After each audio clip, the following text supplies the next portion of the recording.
Before you roll your eyes and click off, hear me out. Because if you keep repeating the same money patterns but in different forms, that is not a coincidence. You get a different job, but you experience the same fear. You get a different paycheck, maybe a bigger one, but you feel the same panic that money just doesn't stick with you. You enter a different year, but you experience the same scarcity. Well, that's not bad luck.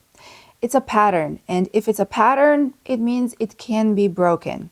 Your money problems are not random, they are reflecting something deeper: your identity, your beliefs, and your emotional relationship to money. And until you see that, you will keep trying to fix this from the outside while the real cause keeps living inside you.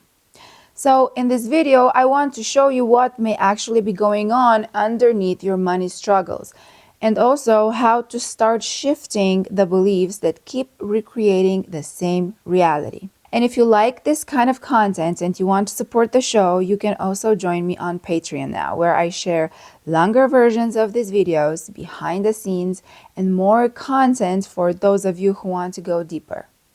Now let's talk about money. I want to talk about money because when I asked you guys on Instagram what you've been struggling with, a lot of your answers had to do something with money. You said financial stress, financial uncertainty, feeling behind, and feeling like no matter how hard you try, how hard you work, it's never enough. And I already know this topic is going to trigger some people. The second someone starts talking about money beliefs, about abundance or manifestation, people either lean in or they immediately roll their eyes. So if you're one of the cynical ones, that's good. Just stay, because this video is especially for you. And do me a favor, watch till the end, because if you really understand what I'm about to explain, you might actually stop repeating the same financial patterns without even realizing that you are actually the one recreating them. And if you like content that helps you break out of old patterns and become more powerfully yourself, like this video, subscribe, and let's get into it. Let's start with the phrase people just love to throw around. Money is the root of all evil.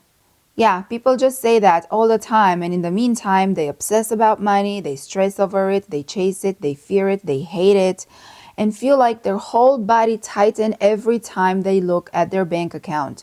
So, no, this conversation is not really about money, although it looks like it is. The thing is, most of the time, the money issue goes way deeper than money.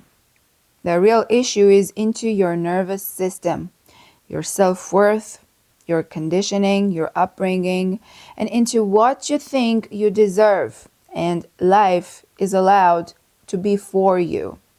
And yes, by the way, some of what I'm going to say might sound controversial and it may trigger you. It might make part of you want to reject it immediately. And that is totally fine. You do not have to agree with me blindly. But before you dismiss it, I want you to hear me out, because if the way you've been thinking about money was actually working, you probably would not still be stuck in the same money loops. So here's the truth a lot of people do not want to hear. Your experienced reality is a reflection of your inner beliefs. And this is just the hard truth that you will have to accept if you're serious about creating change in your life. And not just money, really, any change. But yeah, that includes your money reality. If you keep experiencing lack, instability, panic, or the same financial problems in different forms, it's not random. Life is not happening to you for no reason. Rather, it's reflecting something deeper. A belief, a pattern, an identity. In other words, a subconscious script that's been running in the background while your life mirrors it back at you. And I know some people are thinking, but I didn't choose this, but I don't want to struggle. I'm working hard.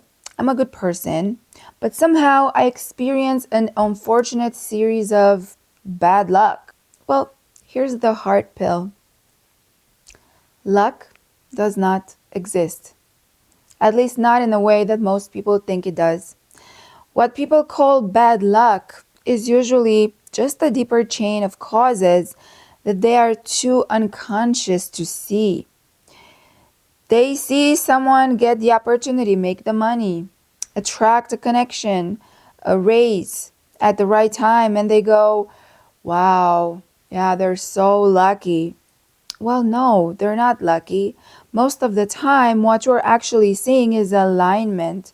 It's belief aligned with identity, with expectations, standards, availability, the willingness to move differently, to act differently, and sometimes to open up and to hold more. And on the other side, what people call bad luck, it's often just unconscious repetition. Why else would they get a different job but experience the same stress? Why else would they get a different paycheck but experience the same fear? Different opportunity, yet the same self-sabotage. At some point, you will have to stop worshiping the idea of bad luck and start looking at the beliefs that keep recreating that same reality. Because your subconscious mind is full of beliefs like money is hard, money is stressful, money never stays, it is never enough. You have to work really hard and struggle and sacrifice to deserve money or to make money. Money doesn't grow on trees, or even rich people are greedy. People like me don't get to be wealthy. If I get money, I'll probably lose it anyway. Or big money only brings big problems. Then if you think that, what exactly do you think your reality is going to reflect back at you? Hmm? Listen, you may consciously want more money. Of course you do, and you know what? There's nothing wrong with that. But if subconsciously money feels unsafe, dirty, stressful, or only accessible through suffering, then you will keep pushing it away in ways that you might not even be aware of. Somehow you will overspend, you will undercharge, you will cling, you will panic, or you will sabotage, make desperate decisions, feel haunted by money instead of feeling supported by life. This is why the money issues is almost never about money. It's about your relationship to money. So now let me ask you this, and really think about it and be honest with it. Be honest with yourself. What do you feel in your body when you think about money? Do you feel open, or do you feel immediately a contraction? Do you feel grounded, or do you feel fear in your chest, pressure in your head, a knot in your stomach, and that desperate energy that you need more? You need more. You just need more money all the time. Because that energy right there is scarcity. And this is where people get it twisted. They think that wanting money harder is going to bring them closer. But obsessive wanting and needy energy translates as lack. And if your whole body is screaming, I need it, I need it, I need it, what you're actually broadcasting is, I do not have it. And the frequency you hold is that of its absence. That is why desperate wanting repels the very thing you are chasing, not because desire is bad, but because neediness is lack in motion. Scarcity is an internal state, not just having little. It is the identity of there is never enough for me. And if that is the state you keep living from, then that is the state your outer life will continue to mirror back to you. Because your reality is following the blueprint you keep handing in it. Not because life hates you or because the universe is punishing you. That is why two people can have the same amount of money and live in completely different realities. One can feel resourceful, steady, supported, and capable, while the other one can feel behind and one small problem from total collapse. However, they have the same number of money in their bank account. What they have differently is the relationship to money. And that relationship matters more than most people realize because money responds to who you are being, not what you say you want. A lot of people want more money while they're still being loyal to struggle. They want abundance, but they are ashamed that they want more. They want overflow, but they judge wealthy people and they resent seeing people win. They get jealous. They want freedom, but they still believe that suffering makes them somehow morally better or a good person. They want ease, but their body is always addicted to survival mode because survival feels familiar. You cannot build abundance on top of a mind that operates from lack.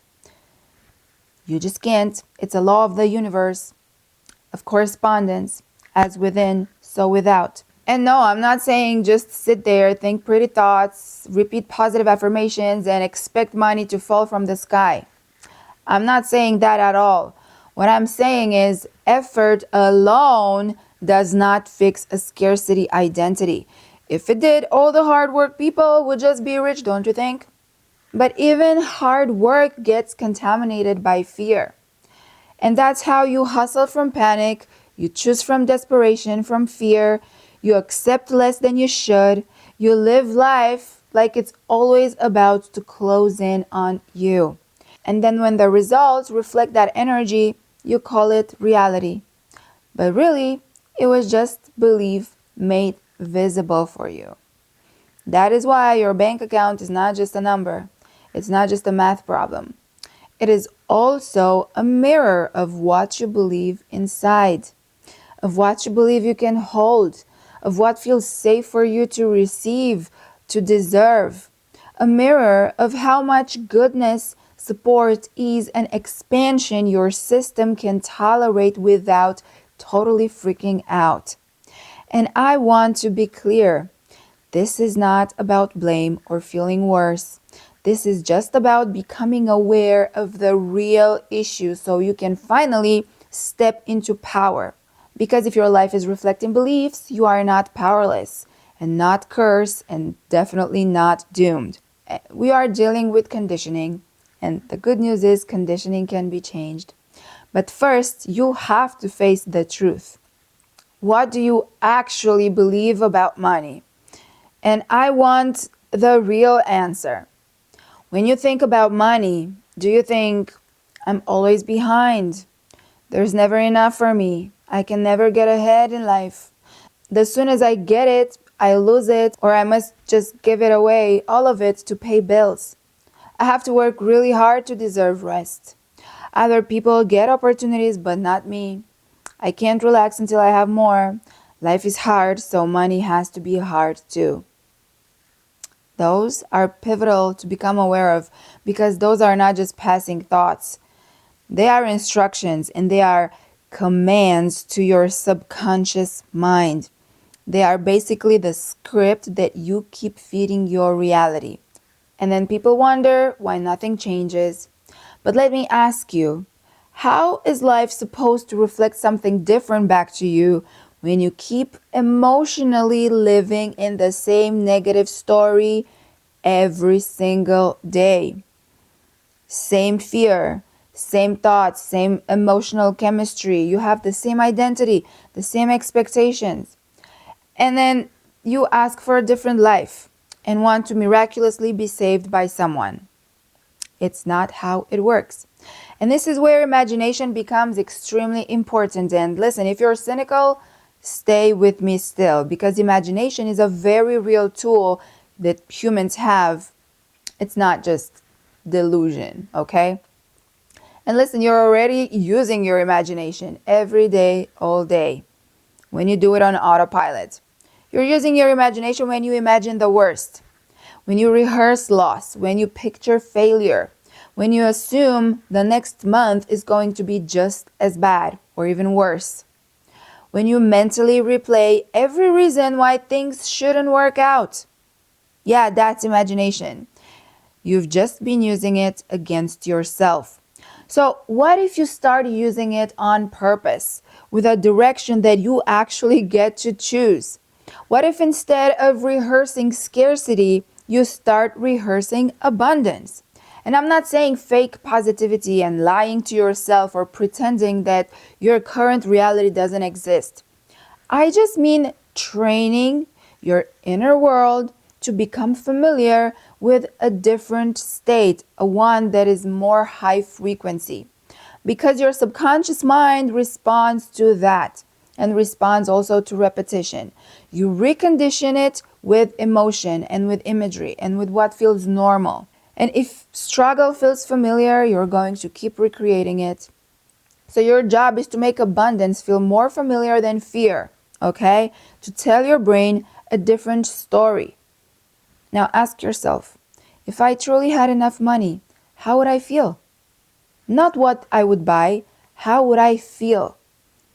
Safer maybe? Lighter? Relaxed? More open? More supported? Maybe less ashamed? Less anxious? Less tight? Ask yourself, how would I move through the day? How would I walk? How would I speak? What I will not tolerate anymore? What decisions would I finally make? What am I not gonna fear anymore? What would I stop postponing? What version of me would start emerging? And now let's go even deeper. If you had an unlimited amount of money, would you become more evil or would you finally have the power to do more good? Would you help people you love? Would you donate to causes you care about? Would you support animals, children, families, education, art, healing, the environment, the planet, and whatever truly matters to you? I think yes. And that is important because so many people act like money itself is bad, when in reality, more money in the hands of a good person can do an incredible amount of good. Money can feed, can help, protect, can fund healing, create opportunities, create freedom, support dreams, and relieve suffering. So if deep down you know that if you would have more, you would do beautiful things with it, then why are you still acting like abundance is something evil, something dirty, the root of all evil? Why are you still treating wealth like a moral threat? Money in the hands of a conscious person becomes an amplifier for good, and that matters a lot. And abundance doesn't begin in the bank account. It begins in the body, in your identity, and in what feels natural to you. If this video hit you, comment below and tell me one money belief you are ready to release. And if you want to support the show, check out my Patreon. And if shame is still underneath a lot of your patterns, go grab my Shame Exit Kit too. It includes a text guide and a recorded audio to help you pause, ground yourself, and come back into control. I'll see you in the next one. Much love.